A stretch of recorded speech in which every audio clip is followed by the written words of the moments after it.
Hi, I'm Dr. Lisa Olson from the Smart Weight Loss Coaching Podcast. I've been working with Julia for almost 100 episodes now, and she has really helped me grow my podcast from basically just my parents, my husband and kids, and my sister as listeners to over 17,000 downloads. I mean, the amount that she expanded my audience went way beyond my expectations. She really blew my mind. I have quadrupled the number of downloads over the past 12 months. Julia has been so much more than just my podcast teacher. She has been like a partner to me, really taking an interest in my program and helping me more than I ever could have asked for. I highly recommend Julia. How amazing is that? I am so grateful that Dr. Lisa shared her experience. And if her story resonated with you and you're thinking, wait, I want results like that too, that is exactly what we're doing inside the Podcast Growth Collective. It's the place for online business owners who want to turn podcasting into a powerful growth tool without the burnout and without guessing what to fix. If you're ready to stop spinning your wheels and finally start seeing results from your podcast, I would love to support you. Head to thepodcastteacher.com/collective to learn more and to join us.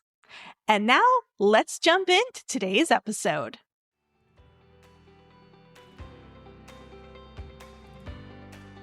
Welcome to Podcasting for Introverts. I'm Julia Levine, aka the Podcast Teacher. I'm a fellow introvert, entrepreneur, and educator. If you want to start a podcast and expand your reach without social media, this is the show for you. Let's get started. Hey, and welcome back. In today's episode, we're going to talk about podcast editing. I've heard time and time again that editing is the biggest pain point for existing podcasters and is one of the main factors holding back aspiring podcasters. I started out in the podcast industry as an editor, and I love the attention to detail. So I can't necessarily personally relate to the idea of the process being painful, but I do understand where it comes from. I can certainly relate to the time suck of the editing process, though, especially as a perfectionist. We'll talk more about that in a few minutes. The simplest answer to the editing struggle is just to outsource it. Hire someone else to do it for you, get the time back, and relieve yourself of the headache. But I realize that this isn't an option for everyone, so today I'm going to share some of my strategies as well as my secret weapon for easy podcast editing. The first basic principle of editing is that garbage in equals garbage out. In other words, no amount of editing and post-production will make bad audio sound good. With a lot of effort, you can probably make it sound less bad, but it's never going to sound good. So the first and most important editing strategy is to buy a professional microphone, use it correctly, and set up your recording environment the best that you can.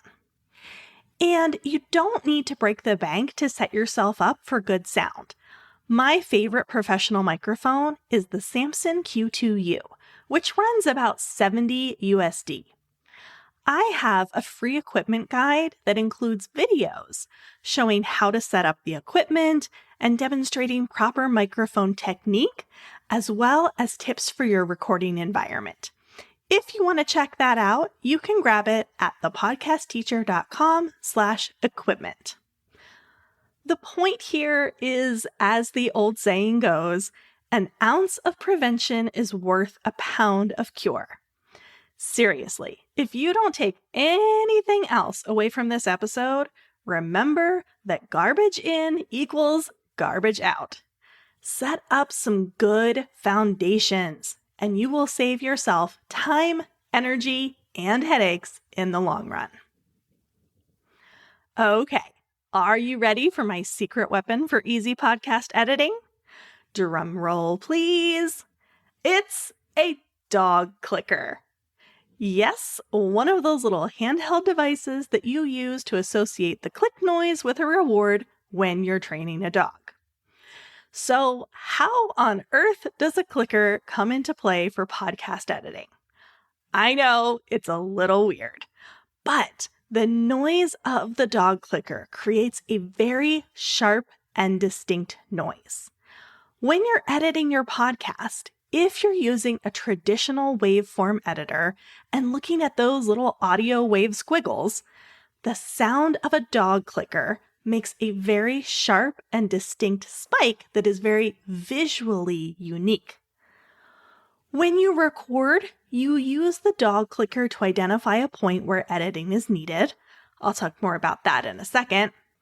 Then, when you get to the editing stage, you take a look at where those distinct spikes from the dog clicker are, zoom in on those areas and those areas only, make the necessary edits, and then you don't even need to listen to the rest of the episode. So instead of re-listening to your entire 20-minute recording start to finish, you can spend less than 5 minutes addressing just the spikes, and then you're done. Great, right? Okay, so when you're recording, when do you use the dog clicker? You're going to use it anytime that you need to make an edit. In most cases, this is going to be for a restart, like when you say something and it comes out wrong, or you trip over your words. Use the dog clicker and then begin your sentence or thought over again. You might also use it to mark a spot where you cleared your throat or you sneezed or something else where you need to edit that out. When you make the clicks, I suggest holding the dog clicker right up to the microphone. The closer it is, the more pronounced the spikes are and the easier they are to see in the visual waveform.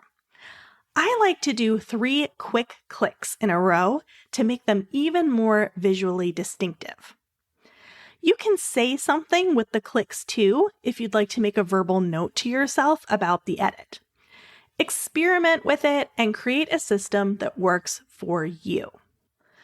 I'll leave a link to my favorite dog clicker in the episode description. It has a little loop on it so that I can have it hooked on my finger and at the ready while I'm recording, but you can really use any dog clicker. Some people actually like to clap or click their tongue instead of using a clicker, but I like using the clicker because it produces the same exact noise each time and the spikes always look the same, as opposed to a clap or a tongue click that might vary in volume or duration. Many of my podcast Startup Academy students have called this dog clicker trick an editing lifesaver that they never would have thought of on their own. So I hope that you find my secret weapon equally as valuable. And to wrap up, my last editing strategy for you is to embrace imperfection. If you've been listening for a while, you're probably not shocked to hear that this is something that I am still struggling with. But I'm working on practicing what I preach, and I'm getting better at letting the little things go. I used to cut out every single filler word, reduce every loud breath, and remove every single crackle of saliva noise. But that takes forever. And I always put my client work first, so more often than not, I'm working on my podcast at the last minute. When I'm already short on time, spending hours on editing is not a good use of it. The reality is that I'm human. I use filler words when I'm not reading from a script, like during an interview. I breathe. My saliva makes noise. It's all completely normal. I try to find the line where these things cross from normal and tune-outable into distracting. Anything that's not distracting, I try and leave it alone. If my use of filler words is so excessive that it makes it hard to follow the conversation and understand my point, then I edit some of them out.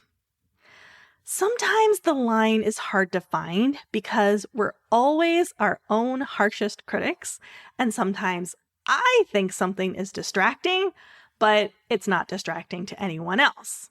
So it's a work in progress. But it's something that I get a little better at each time I flex that imperfection muscle.